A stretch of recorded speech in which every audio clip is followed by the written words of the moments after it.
கல்லூரி தேர்வுகள் எல்லாம் முடிந்தது. எஸ்டேட்டில் வாழ்ந்து கொண்டிருந்த தாத்தா வீட்டிற்கு செல்ல பிரசாத் தீர்மானம் செய்தான். ஒவ்வொரு விடுமுறை காலத்திலும் தாத்தா வீட்டிற்கு சென்று அந்த பெரிய கருப்பு நிற டைகரிடம் விளையாடுவது பிரசாத்திற்கு விருப்பமான ஒரு விளையாட்டு. தாத்தா வீட்டிற்கு வந்து தாத்தாவோடு அவன் பேசிக் கொண்டிருந்த பொழுது தாத்தா அவர் பையில் இருந்த ஒரு விசிலை எடுத்தார். அதை வாயில் வைத்து ஊதினார். அங்கு எந்த சத்தமும் கேட்கவில்லை. உடனே பிரசாத், என்ன தாத்தா, இது உடைந்த விசிலா? சத்தமே வரவில்லை என்றான்.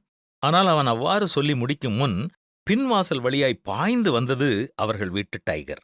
அப்பொழுதுதான் தாத்தா அவனுக்கு பதில் சொன்னார்கள். இது உடைந்து போன விசில் அல்ல. இதை நான் ஊதும் பொழுது மிக உயர்ந்த ஒலி அலை வெளியே வரும். நம்முடைய காதுகளுக்கு அது கேட்காது. ஆனால் மிக எளிதாக நாய்க்கு கேட்கும் என்று கூறினார்கள்.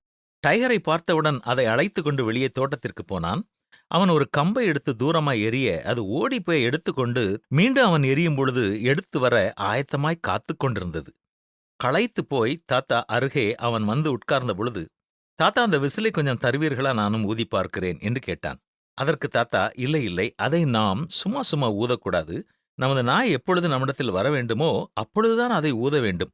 அப்பொழுதுதான் அதனுடைய கவனம் மிக அதிகமாக அந்த சத்தத்தில் இருக்கும் என்றும் கூறினார். மேலும் தாத்தா அவனை பார்த்து, நீ டைகரோடு விளையாடிக் கொண்டிருக்கும் பொழுது ஒரு குறிப்பிட்ட காரியம் என்னுடைய மனதில் வந்தது. அதாவது கடவுளும் நம்முடைய கவனத்தை திருப்புவதற்காக அவ்வப்போது நம்மை அவர் அழைக்கிறார் என்றும் கூறினார். உடனே பிரசாத், கடவுள் கையில் விசில் ஏதும் இல்லையே, எப்படி அவர் நம்மை அழைப்பார் என்று கேட்டான்.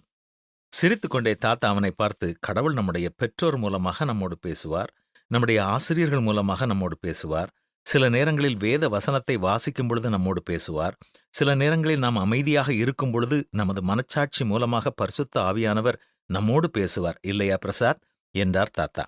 அதற்கு பிரசாத், ஆமாம் தாத்தா என்று அதை ஆமோதித்தான்.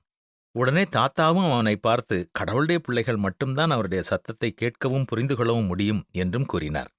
உடனே பிரசாத், ஆமாம் தாத்தா, நானும் கடவுள் என்னோடு பேசும் ஒவ்வொரு நேரத்திலும் அதை கவனிக்க வேண்டும், அவருக்கு கீழ்ப்படிய வேண்டும் என்று விரும்புகிறேன். என் ஆசிரியர் மூலமாகவோ என்னுடைய போதகர் மூலமாகவோ எப்பொழுது கடவுள் என்னோடு பேசினாலும் அவருக்கு நான் கீழ்ப்படிவேன் தாத்தா என்று உற்சாகமாக பதில் சொன்னான். அன்பானவர்களே, கடவுள் உங்களோடு பேசுவதை நீங்கள் கவனித்து கேட்கிறீர்களா? அதை புரிந்து அவருக்கு கீழ்ப்படுகிறீர்களா?